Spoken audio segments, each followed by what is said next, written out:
Welcome to another episode of Bitcoin Banter. We've got Rick and Tony in the house today and a lot of fun news to cover. This is going to be an interesting episode. Let's just jump right in here. So I'll play the video real quick and then we'll talk about it. Saylor had some comments on Bitcoin banks. If there is more Bitcoins held with these third-party custodians, what risk does that pose, having greater supply held by fewer large institutions? Does that increase the risk of seizure and confiscation like we've seen with gold? And is that not exactly what Bitcoiners don't want to happen?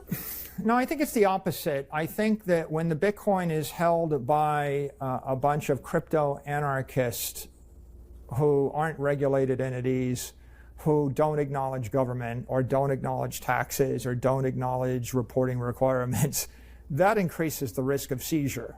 You have an OG crypto community that's very hardcore about it, but if you look at where all the money is, 99.9% of the money is actually in the traditional economy. If you consider the Great Depression, I mean, people thought that their gold was safe in banks until the Executive Order of 1933. So we're not entirely safe. I mean, I know that's kind of a wild thing to suggest may happen again, but history does repeat itself. So people's Bitcoin wouldn't be entirely safe. People say that, but mostly it's paranoid crypto anarchists that say that, okay? Because it's a myth and a trope that goes on over and over again. But first of all, he didn't really seize the gold. People voluntarily turned in the gold. They didn't go and kick in everybody's door, arrest them, shoot them, and take their gold. That never happened. Is the United States on the Bitcoin standard? Maybe we will be soon. But the point really is we're not. Right? It's totally not a reasonable comparison. You know, people have these inflammatory, tropes or inflammatory memes that they use, and it's like, I say that because I want you to give me your money. Okay, like if you don't trust the bank, then you'll buy my hardware wallet. If you don't trust this government, you'll move to my country and you'll buy a passport from me. That's the kind of fear mongering to get you to give me your money, right? And I use it to sell you a gun, to sell you a hardware wallet, to sell you an account, to sell you a financial advisor, to sell you an insurance policy, to sell you fill in the blank. Alrighty, Rick, I'm going to pass the baton to you first. What are your reactions to Saylor's comments? Yeah, thanks for that, Michael. It's a bit of a hot potato on Twitter this week, right? Like this has really set everybody on fire, hasn't it? And sort of divided Bitcoin Twitter a little bit. Yeah, it's interesting. So, I did the right thing and I sat down and I watched the whole interview and, as is usual, there's loads of stuff that Michael Saylor was saying that I agree with. We've said it on this podcast before, right? Generally, he's been good at promoting Bitcoin and building awareness for it. But some of his comments were really interesting, right? And I think that's why Twitter's gone so crazy. But, he sort of suggested that, well, first, let's be really fair to Saylor, right? When he first started talking on the podcast about crypto anarchists, I think what he was actually referring to more than anything was that, FTX and SBF, like holding your Bitcoin with those kind of custodians is a really bad idea because they were unregulated and a bit casino-like, right? So it was almost inevitable that you'd lose your money. And he was sort of then suggesting that, but if you put your Bitcoin in banks that are too big to fail and have significant importance and BlackRock and all this sort of stuff, that you diminish that risk. And hey, look, on the surface of it, yeah, I think, BNY Mellon is probably a safer bet than FTX based in the Bahamas. So I don't really disagree with him there. However, the conversation went on then to say, well, is it a problem, outsourcing your trust to banks and letting them custody your Bitcoin? And I think from my point of view, maybe he downplayed the risk a little bit too much for me. He was pressed, the interviewer said, well, what about like a 6102 event? Like when they, put that executive order out to sort of ban private ownership of gold in the US. And he sort of said, oh, well, it's not the same thing. That was voluntary and all this sort of stuff. Well, I don't think you can call it voluntary when it is an executive order. The clue is in the name. And the reality is, like, not everybody complied with that order, right? Like only 75%, I think 75% or somewhere of people didn't didn't go and swap their gold in for dollars at the time. Um, Now, the crazy thing is that shortly after taking the gold and giving dollars to people, right, they then revalued the dollar. So they were getting like $20 an ounce for the gold that they were asked to swap. And then later it was revalued to $35. Now, at first, not everybody was really bothered because they figured, well, I can still use these dollars and go and get my gold back, until they couldn't. And really what Roosevelt was doing was devaluing the dollar, right? Now, for a lot of people, what's really happened there is the government has just extracted a huge amount of economic value from you, right? Like there's no other way to paint that sort of description. Um, Now, I think Saylor was trying to argue, well, it's a bad comparison. So he was suggesting that, well, Roosevelt only did this because the dollar was on a gold standard. So if he wanted to revalue the dollar, he would have to take the gold. And I think his argument is that, well, we're not on a Bitcoin standard, therefore they have no need to confiscate the Bitcoin in order to revalue the dollar. I have a couple of issues with that. I think the first one is that, well, we're not on a Bitcoin standard yet, right? But that could absolutely happen. And when the gold was sort of seized in 1933, um, if you'd have had any gold in an institution, right, with a third party, that's when your gold was taken from you, whether you liked it or not. Out of all the people who didn't comply with that executive order, what was common amongst all those people is they'd self-custodied their gold. So they got to keep their gold and they didn't get debased and didn't have it revalued and lose a load of money in that trade, right? So it kind of that whole thing kind of suggests that self-custody is the better way to go here, right? So I think that's maybe not represented particularly well. And for people who want to learn more about that, if you go to the Mises Institute, they've got a really good article on there called The Great Gold Robbery, which I think does a really good job of sort of explaining what really happened there and might make people think twice about whether governments will confiscate things and whether that's, in your interest. Um, and where he really lost me, I think, was when we got to the point where he suggested that like hardware wallet manufacturers are just trying to sell you these products based on fear, right, of confiscation. I think that does a real big disservice to these companies. They build useful tools. The whole point of Bitcoin is to give you choice, right? You can choose to put it in a custodian if you want to, or you can choose to take custody of it yourself if you want to. Now, I don't see any harm in someone building products for someone who wants to choose to do that. And the cool thing about Bitcoin is that it allows you to do that and to reduce your counterparty risk to zero. And personally, I don't buy the argument that just because you keep your Bitcoin in an institution that's too big to fail, that you're safe, right? Because I mean, we could spend hours on this podcast talking about all the different ways that banks have stitched you up and screwed you over. I mean, cast your mind back to 2012 or 2013.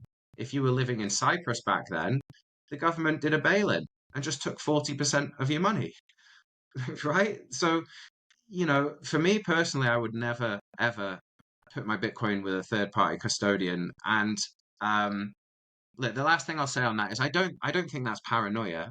I think based on all the evidence of government seizures, of banks being untrustworthy, I don't think this is paranoia. I think it's prudence.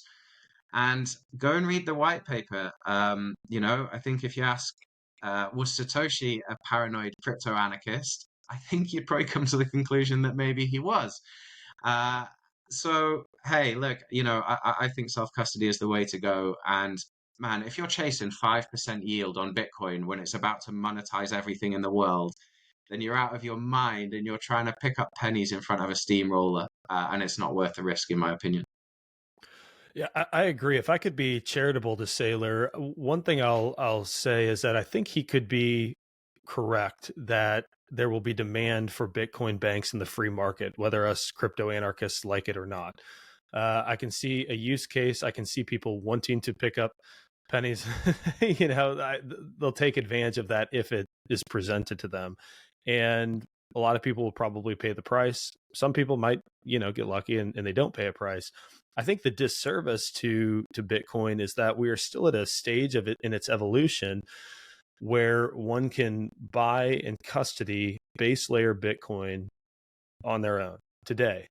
And in a few years, 5 years, 10 years, I don't know what the timeline is. I think we reach a point where, a lot of people are going to have to enter via layer 2. And that's where you're not really taking self-custody. You don't own UTXOs. And who knows what the world's going to look like then, and what the solutions are going to be to support those people. He mentioned some fringe cases of, you're going to have people who are, mentally incapable of managing their own Bitcoin. I get all that stuff. But again, I think today, in light of where we are, it's a disservice to assume that just because someone's offering a product doesn't mean that and they could make money on that product, doesn't mean that product is bad, or doesn't mean that their philosophy for why that product exists to begin with isn't very sound, and we shouldn't take advantage of those products. And and we at the Bitcoin Way only support and recommend a very small handful of products because we think that only a small group of companies are doing this the right way. So yeah, overall, appreciate Saylor's probably, his probable net benefit to Bitcoin, but I think he's off the mark here, or at least prematurely promoting quite inferior custody options. Tony, what are your reactions to that? Well, man, there's so many angles that you can tackle this this conversation that he had with. Overall, just to make the record clear, I think overall Michael Saylor is a net positive for Bitcoin in general. But I've been listening to him for a while, learned a lot from him along the way, that's for sure. But one thing that I did notice is that his conversation, his message, has sort of changed since when he first started of talking about Bitcoin up until now, and not in the right direction as far as I'm concerned. He's sort of toned down his message about the whole freedom, self-custody, be your own bank thing, and sort of like flexed more towards the being compliant, not to stir the hornet's nest type of narrative. Now, I can understand why someone in his position would say something like this, because he's such a high profile guy. His company is a big company. He can easily be shut down or coerced at any given moment in time, and maybe he has, who knows, and that's why he's sort of like toning down the message just to play it smart, maybe knowing in the back end that it's not going to make a difference anyhow. Fundamentally, what's important, the message that's important here, is that Bitcoin was created to replace the legacy system. There is no denying this. It was not created in any way, shape, or form to extend the lifeline of the legacy system. And to replace the legacy system means you have to give up all the bad habits associated with that garbage, right?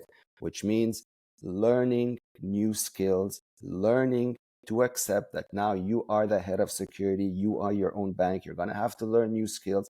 And for the first time in the history of humanity, understand that now you can own your money.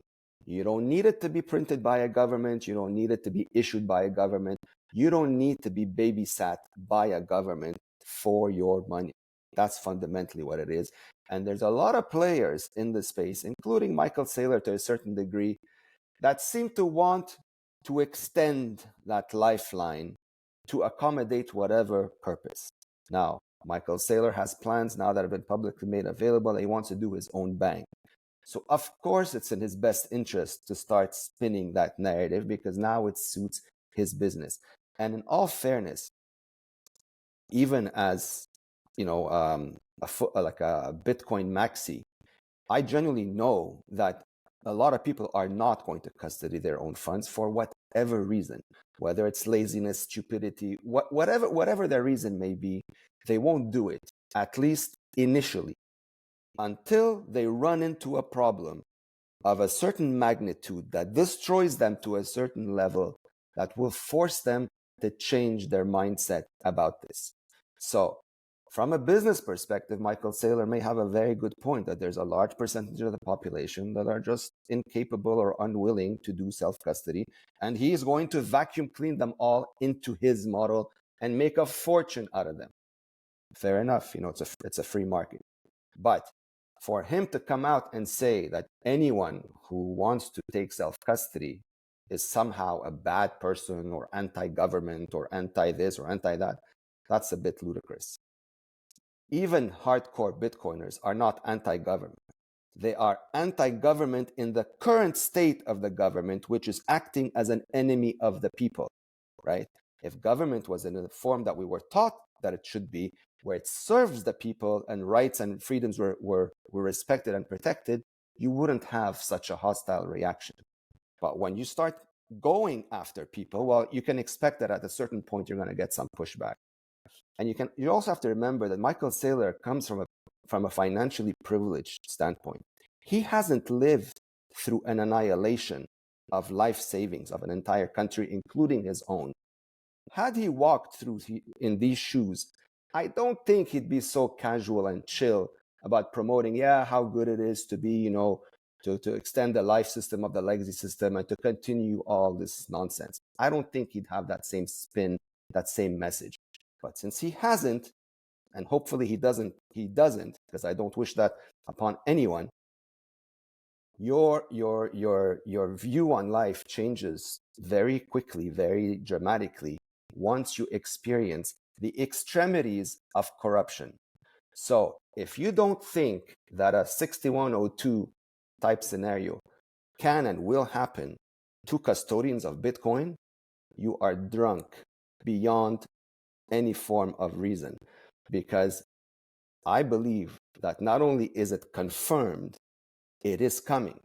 And so this is how people are going to lose a lot of money. They're going to think Bitcoin is a scam, Bitcoin is this. It has nothing to do with this. It's Bitcoin was co-opted, stolen, corrupted, destroyed, attempted to be destroyed by the same bunch of crooks and criminals that are trying to remain relevant in the current legacy system. This is what's going to happen. And this is when those people that are unwilling to learn how to do proper Bitcoin self-custody today, that's when they're going to start paying attention to it. Unfortunately, after they get completely decimated. So that's my take on it. You don't need heroes in Bitcoin. Yeah, and that's you don't need Saylor. You don't need anyone. You just need to read the white paper, understand that for the first time in history, you can own your money. You just have to learn how. There are good teachers out there. We can help you.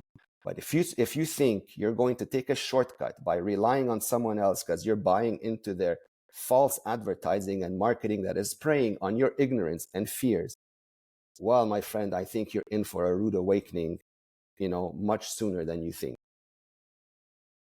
Yeah, that's well said. We've spent a lot of time on this, so let's talk about some of these crooks and criminals and their opinions of Bitcoin.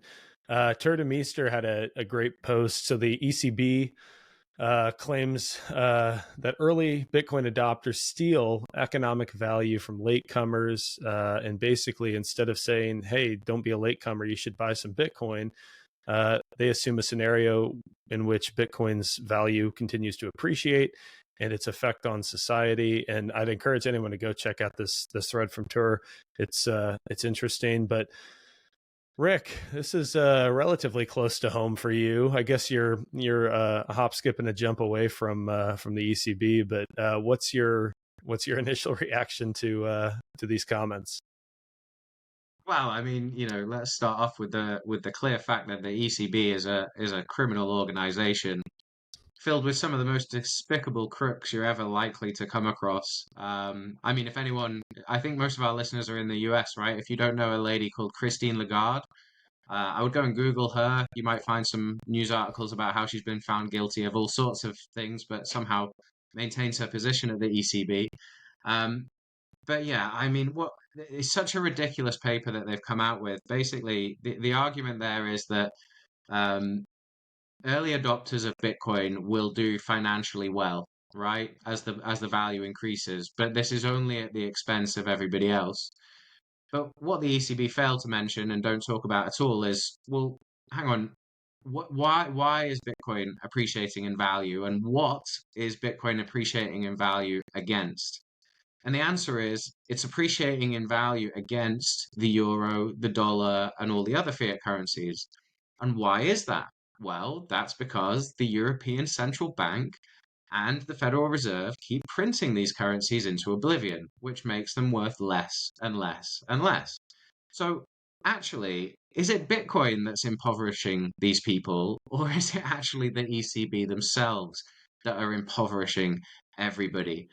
Right? And Bitcoin is just a symptom of that. That's a symptom of people trying to escape into a system where there isn't a small group of cronies who can print money whenever they want and debase their purchasing power. So the fact that the euro is a failed experiment is not Bitcoin's fault.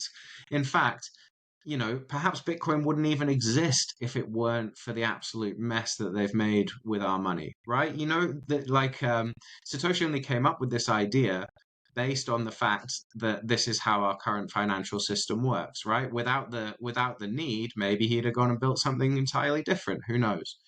Um, and the article goes on to say that, you know, they want to either make it disappear altogether, um, or tax it extremely heavily to avoid division in society.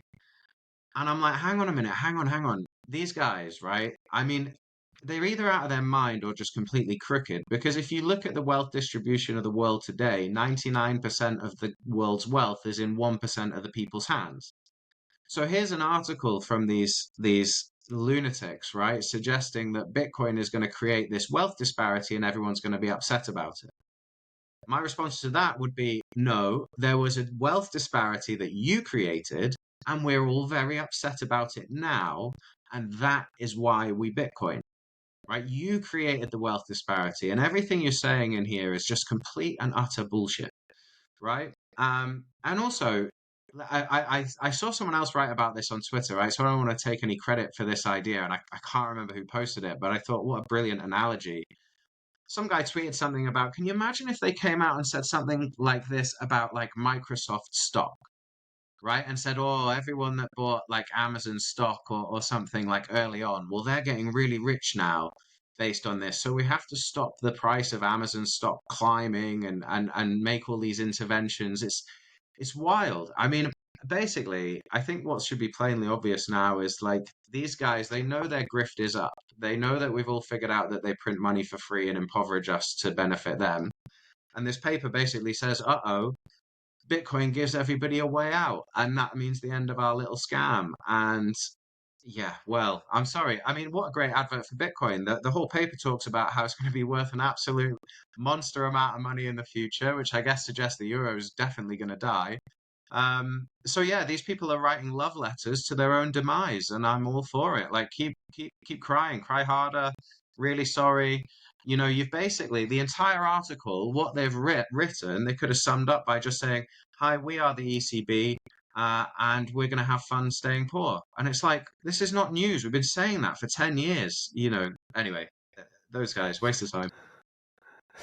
That was going to be my observation, was the wealth gap that they've created through money printing by virtue of the Cantillon effect, and now they're blaming Bitcoin. Tony. In the famous words of Sean Connery, losers always whine about their best. And that's exactly what the ECB is doing. They're crying over the mess that they've created and somebody else has found a solution for. What did you expect? You steal from people long enough, you bully them hard enough, at some point someone's going to give you the finger and tell you enough is enough and find a solution to put an end to your scam. And that's precisely why Bitcoin was born. All these attacks are expected, and you can expect them to get even more ludicrous and even more extreme as, you know, as their product, that worthless fiat paper, continues to go to zero. You can expect all sorts of shenanigans and fancy reports to come out. Best thing to do, just ignore it all. It's complete rubbish. These people mean nothing. They are the reason why we're in this catastrophic global economic mess. The last people you want to listen to or take advice from are these thieves. Just ignore them, learn how to Bitcoin, learn how to hold it in self-custody. You'll be just fine. And they've confirmed it for you. They even tell you that they're worried that it's going to become worth $10 million or 10 million euros, and that's not fair. Well, boo-hoo, you know, go take an aspirin, you'll feel better. So in the interest of time and avoiding redundancy, let's just hit this one quickly because it's another central bank attacking Bitcoin. So the Minneapolis Fed joins the ECB, and their concern, and this is just laughable, is that they want a prohibition against Bitcoin, or at the very least massive taxes on Bitcoin, so they can restore unique implementation of permanent primary deficits. In other words, they would be forced to balance the budget if on a Bitcoin stand. Like, you can't make this stuff up. Like, I don't even know what to say about this, but give a quick comment. Tony, why don't you take this one first? I'm telling you, it's so ludicrous that you can't place a vocabulary word to describe it. They're upset that they can't steal from you anymore. That's really what it comes down to. They're pissed that now you have an option that puts an end to their shenanigans. And so, of course, they're going to say all sorts of rubbish. Man, just like the ECB thing, just ignore these people. Just the best thing you can do is to ignore them. There's no sense fighting them head on. It's a lose-lose scenario no matter which way you look at it. Opt out, hold your funds in self-custody. Once they're there, no one can touch them. No one can take them away from you. They can try to come up with, threatening messages. I'm going to tax this and tax that. You can't tax anything that you don't own, first of all, and that is not in your control. And if you harass people long enough, either they're going to fight you back at some point, or they're just going to leave, which is a lose-lose scenario, whichever way you look at it. Rick? Wow, it's just funny, isn't it? Yeah, like very, very upset that they can't keep printing. Well, sorry, I say printing. They're very upset that they can't keep counterfeiting money. Right, which, well, yeah, if I can't sit there and print money out of thin air, I might be upset too, because that's a sweet gig. And then to go on to say, and that means we're going to have to live within our means. Oh no, can you imagine not being able to spend money that you haven't got? I don't know how these people are going to cope, but I mean, I love it, right? What better dose of entertainment than watch these criminals just scream into the void as they watch their grasp on the money control disappear. I love it. I absolutely love it. Like, yeah, I might print some of these out and stick them up around my office and stuff like that. They're that good. On a bad day, you just have a quick laugh. So last one, everyone's favorite politician, Elizabeth Warren. So corporate greed is a big reason the prices have gone up. Hey, to her credit, she said it's a big reason. So it's a stupid reason that she gives, but she just said it's a big reason. She didn't say it's the only reason, which I guess leaves room for, I don't know, $6 trillion of stimulus during COVID. But she says that they need to crack down on corporations and bring costs down. I wasn't aware that just in the last 2 years, corporations had become greedy. I assumed that they'd always been greedy, and I was curious why prices haven't been high, higher and higher forever and ever. Rick, what are your reactions to good old Liz? Oh, Liz Warren. I mean, she's not the first politician to come out with this kind of nonsense, right? But she continuously beats this drum. And I think we've got to address it because like it's not just a difference of opinion. It's like actual misinformation bullshit, right? Like we need to like how they always like accuse all of us of misinformation. I mean, this is just utter nonsense. You'll notice, by the way, that whenever she talks about this stuff, she never talks about their margins, right? Like if you really want to demonstrate to me that this is like corporate greed or whatever you call it, then show me how these margins have changed and by what factor. And the other thing is, like, I'm a capitalist, right? So things are worth what people are willing to pay for them, right? So look, you can't just decide if you're a business owner one day, like, oh, I'm going to charge. Let's say I make pizzas, right? I can't decide one day I'm going to wake up in the morning and be like, I feel greedy today. I'm going to go and charge $10,000 per pizza, right? Because there wouldn't be a market for it. Nobody would come and buy it, right? And other people would be able to compete against me and undercut my price and sell pizzas at a reasonable price, and I would lose all my business. I don't know what Warren's trying to suggest. Is she suggesting that all the pizza makers got together, in this example, and all agreed that the price needs to be really high? Is she saying that all grocery stores are not competing anymore, but actually colluding and price fixing? I mean, the whole thing's nonsense, and capitalism works this out. You try and charge too much, and the product isn't worth enough, then you're going to lose your market. No one's going to buy it, right? The market decides what things are worth, and you know, in a capitalist society, right, you don't come in and start doing price fixing or anything like this. Like you can't. in a free market, you have to let companies charge whatever they want. You can't just sit at the sidelines like a crazy communist and start screeching at people.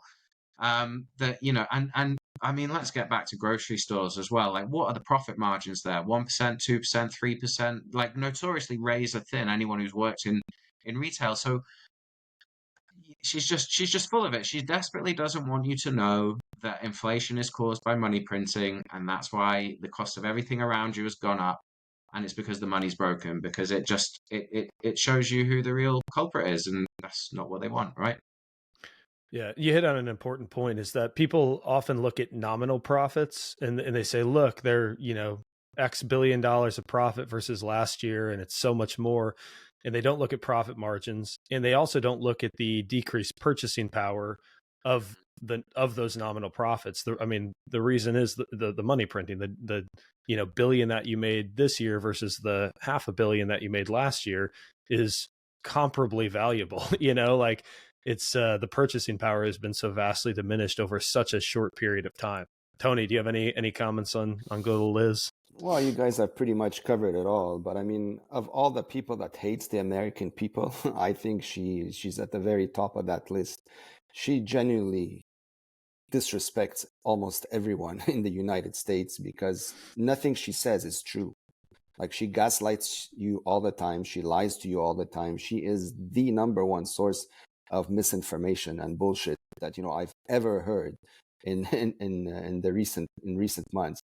So you know, if you have half a brain, just again, like, you don't waste your time and energy on those you know don't have your best interests in mind. And she is definitely on the top of that list. It's really absolutely disgusting to watch and to listen to. And I hope the American people, you know, react, you know, positively to this by voting her out permanently, once and for all. I think she's on the ballot this in a couple of weeks, so hopefully that's the case. Gentlemen, thank you guys for your time. For everyone listening, if you feel like we made a compelling case for self-custody, you got to check out the Bitcoin Way. Go to thebitcoinway.com/podcast. We can help walk you through this process step by step. You will be confident, comfortable with your custody arrangement, and you'll sleep with peace of mind. We also help with privacy phones, online privacy. Check out our YouTube channel. We've got a great video where Tony shares his thoughts on the importance of a Plan B residency, which is something that we can offer and help facilitate. We'd love to see you again. It's the bitcoinway.com/podcast. Schedule 30 minutes free, chat with our team and learn more. Gentlemen, thank you guys so much for your time. This was a fun, wild one. Lots of crazy news, but always have a blast chatting with you. Absolutely, man. Thanks, Michael. Cheers, guys.